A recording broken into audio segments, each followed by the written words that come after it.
On this week's edition of the Lake Report, we kick things off with national news as our nation's leaders signed a bill to end the partial government shutdown. Lake County farms try to bounce back after a freeze destroys crops. A Clermont Lotto player wins a $21 million jackpot. Plus, sweet news of a new national soda shop coming to Leesburg.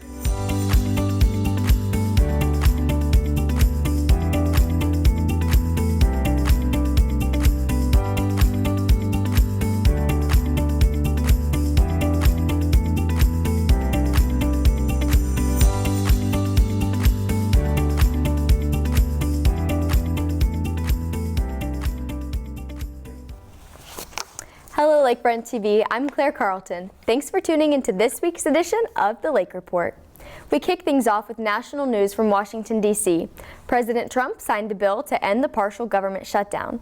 The bill passed on Tuesday, February the 3rd, and will fund the federal government through the end of September, with the exception of the Department of Homeland Security, which is on a 2-week hold as Democrats push for changes after the killings of ICE protesters Renee Gold and Alex Preddy. More than 1,000 Central Florida residents gathered in Orlando last Saturday and participated in an anti-ICE protest. The event started at noon near Fashion Square Mall and quickly grew to cover 4 intersections near the mall. Covering Lake County news, Empire Church Road in Groveland sunk several feet into what seems to be a depression. Local officials are saying the depression measures approximately 90 feet wide, 200 feet long, and about 50 feet deep, and it appears to be growing. Church Road between Bear Lake Road and Edge Hill Drive are closed as officials and the work crews are monitoring the situation to determine if the depression is a sinkhole. The Kroger Fulfillment Center in Groveland is officially winding down its operation. The company made a $50,000 donation to Central Florida United Way, a nonprofit that helps local families overcome health, education, and economic mobility obstacles. Kroger was a prime donor for United Way annual campaign, United We Give. United Way officials say the donation will help them fund their food programs, including local partners such as the Wildwood Soup Kitchen and the Neighborhood Center of South Lake. 2 brush fires broke out in Eustis early Sunday morning. The first one near Royal Trails Road and State Road 44. Power lines were already down, which may have caused the fire. The Lake County Fire Rescue Team hasn't ruled that out yet. The second brush fires extended approximately 80 acres and was near Paisley Road and Pink Panther. The U.S. Forest Service reported the fire being 50% contained at the time the story was developed. After a historic cold snap sent temperatures into the 20s for 3 consecutive nights, Florida farmers are trying to recover. In Clermont Southern Hills Farms, a 120-acre agritourism staple is grappling with extensive damage to its signature crops. The financial implications for a family-owned operation are significant. Owner David Hill estimates that 50% of the year's blueberry yield and 50% of the remaining strawberry season have been wiped out. In total, the freeze is expected to cost the farm several $100,000, a hit representing roughly 35% of their annual income. Despite the devastation, there is a silver lining. While the current fruit on many bushes has perished, the plants themselves are expected to survive and produce a second yield later this season. Congratulations to Michelle Desi of Sorrento Elementary School in Tavares. She has been named Lake County 2027 Teacher of the Year. Ms. Desi is recognized for her dedication to her students and her commitment to creating a supportive, engaging learning environment where all children feel valued and encouraged to succeed. Congratulations. A Lake County Lotto player won an estimated $21.5 million jackpot after purchasing a winning ticket at BJ's Liquor Store in Clermont. The ticket was purchased as a quick pick, meaning the numbers were randomly generated. Lottery officials said that there was 1 winning ticket statewide. Finally, the Lake Report is excited to celebrate Black History Month. Each time we come to you in the month of February, we will highlight Black history stories from Lake County. Today, we will begin with John Morgan Dabney, who is recognized as part of the first Black family to settle in Leesburg. The Dabney family arrived in 1857 from Marion County and established a career as the city's first Black teacher, principal, and business leader. We celebrate John Dabney's story in Leesburg. Coming up next, Swig, the chain famous for its dirty sodas, is opening in Leesburg. I went inside for a sneak peek and talked with the owner about what's ahead. We'll be right back.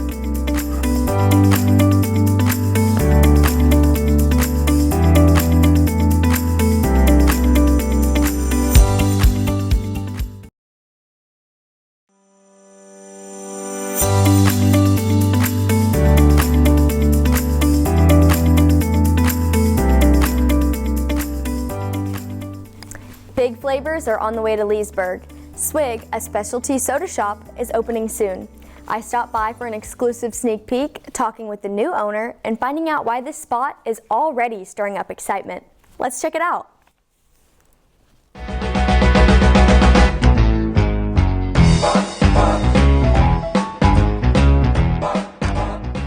In the late 1940s and early 1950s, soda fountains was a popular gathering spot for teenagers and family. Each location offered ice cream, banana splits, milkshakes, and a wide range of soda. With the growth of fast food chains in the late 1950s, soda fountains became obsolete.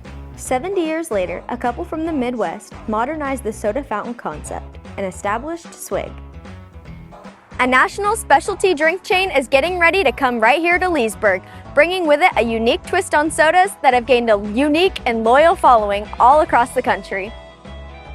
Claire, welcome to Swig. I'm so excited you're here, and I would love to give you a little bit of a tour of what we have and what's coming to Leesburg so you can share the news with everyone. Awesome, thank you. Yeah, well, first here, as you see, you got our signature logo right there for Swig. A lot of people will be taking photos on that.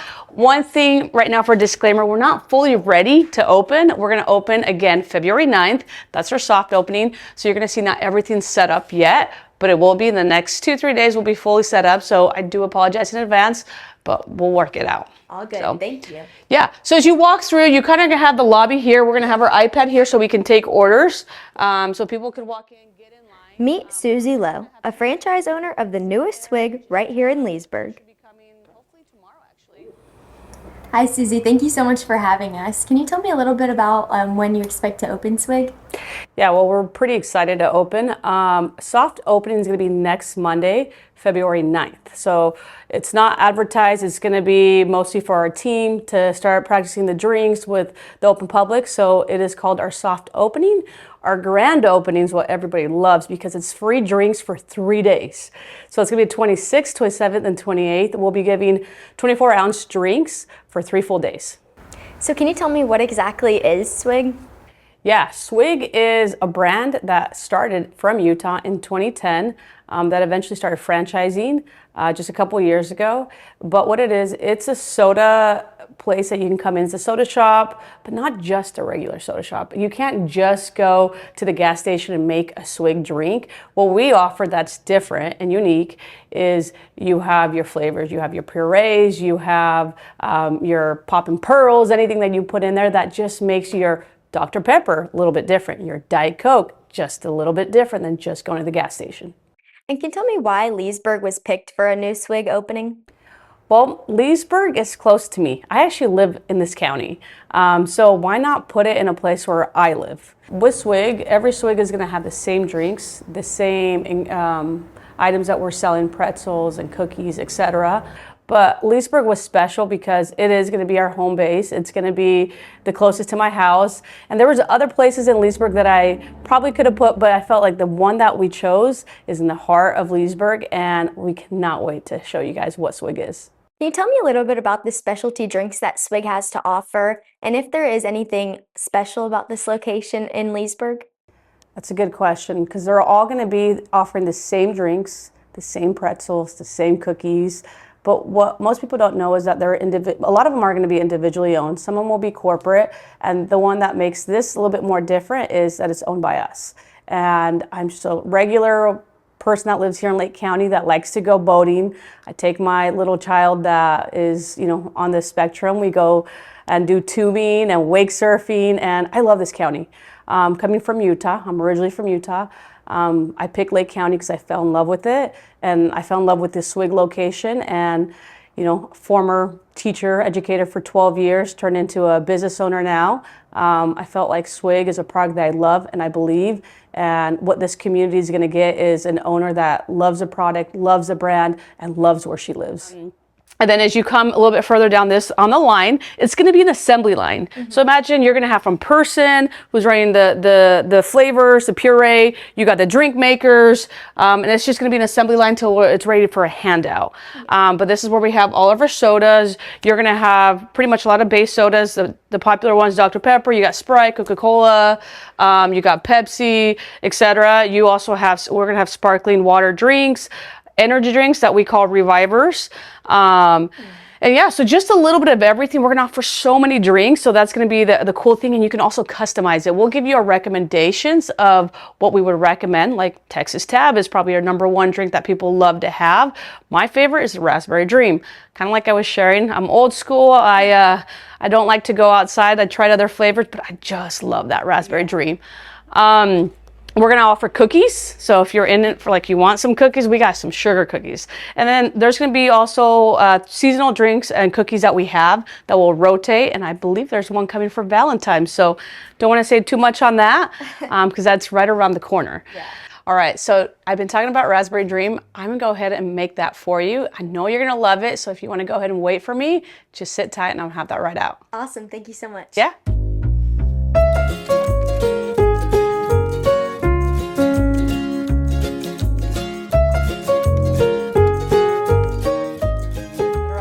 But what makes me proud is, you know, being female-owned business. I have my husband too that, you know, helps us. We have our partners, etc. But it's taking the pride as an operator for me that is here on the grind every day, making sure the store's running. We got enough staff. We got everything that needed to be operational. I take a lot of pride in that. It's a lot of work. It's things that people think it's easy being a business owner, but it's not. You know, there's up and downs. But with it, there's also a lot of rewards. Here's your swig, enjoy it, and let me know what you think. Thank you so much. Yeah. Now that we've seen the inside of the newest Swig location right here in Leesburg, get excited because the soft openings, grand openings are gonna be amazing. They have some really great deals, and be sure to check it out. I'm Claire Carlton, see you next time.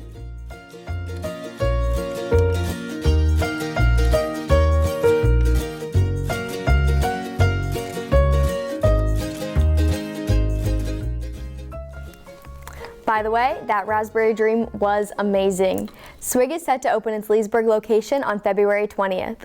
For more information, log on to swig.com. Still ahead, real stories behind the numbers in our community's homeless count and how volunteers and organizers are making a difference.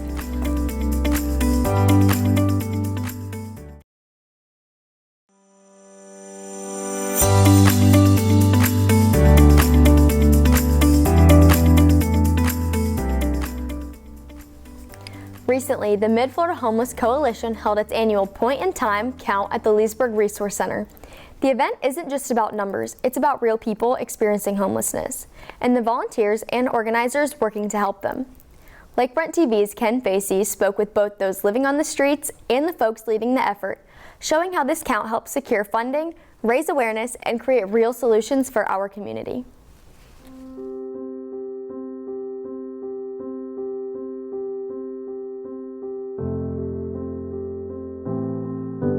Leesburg, Florida is a growing city outside of the Orlando metro area.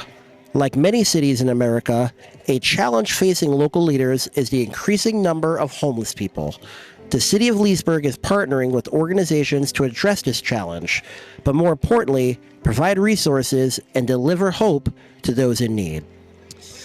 Here at the Leesburg Resource Center, the House of Hope nonprofit has brought resources, combined with resources that the folks here at the Leesburg Resource Center to bring a day of hope to those in need.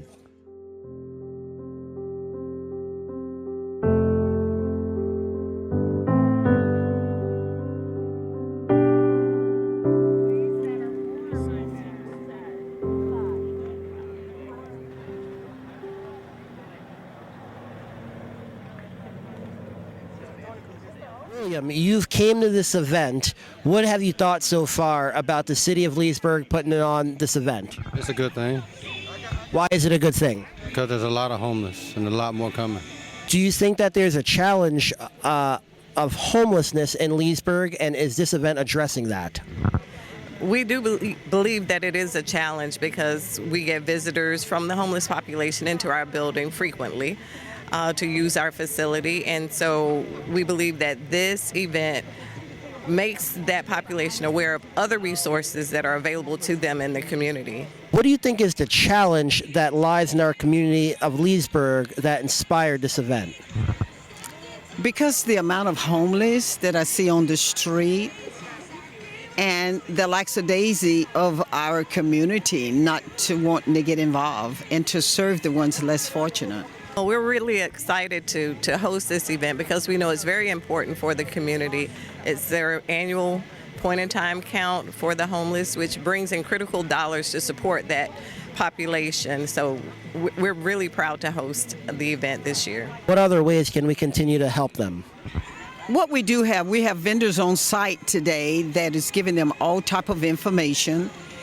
And we will probably be doing this event every 90 days. It's something that we need to do continually. We don't need to do it just one time. But with the PIT accounts, the point-in-time account, what it means, all the ones that are homeless, we're able to do the assessment with them and get them ready and prepared for housing.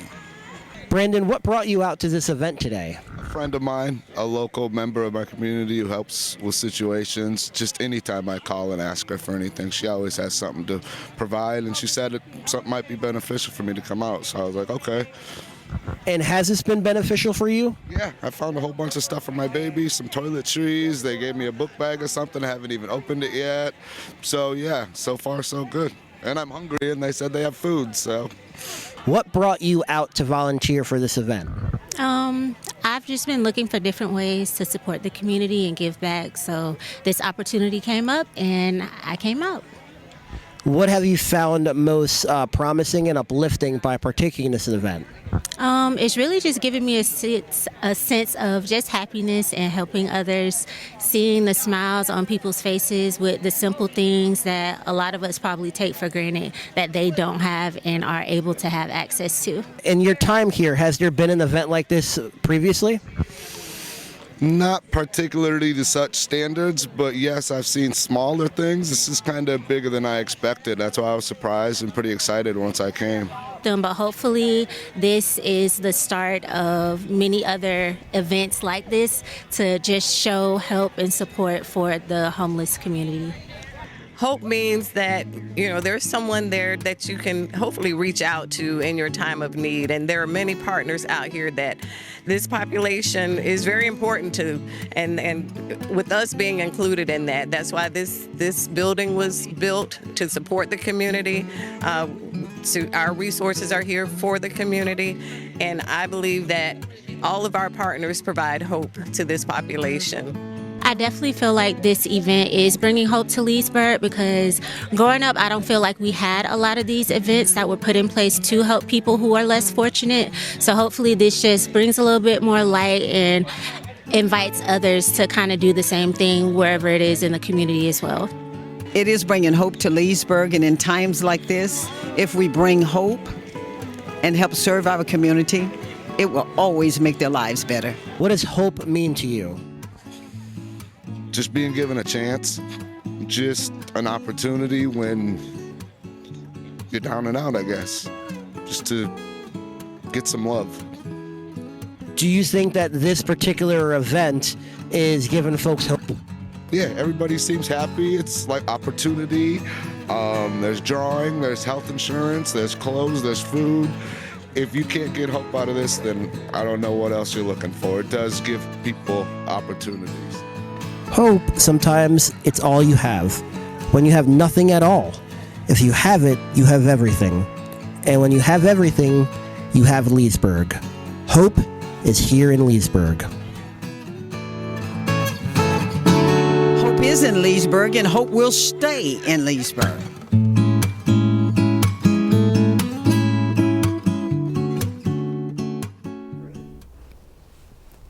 The point-in-time count reminds us that homelessness isn't just a statistic. It's real people in our neighborhoods. With the help of volunteers and community leaders, we're learning, supporting, and working towards real change for those in need. Thanks so much for joining us here on Lakefront TV. If you've got a story idea, we'd love to hear from you. Just send us an email at lakefronttv@leesburgflorida.gov. And don't forget to like and follow us on all our social media pages to keep up with what's happening around town. Until next time, get out there and explore this beautiful place we are lucky to call home.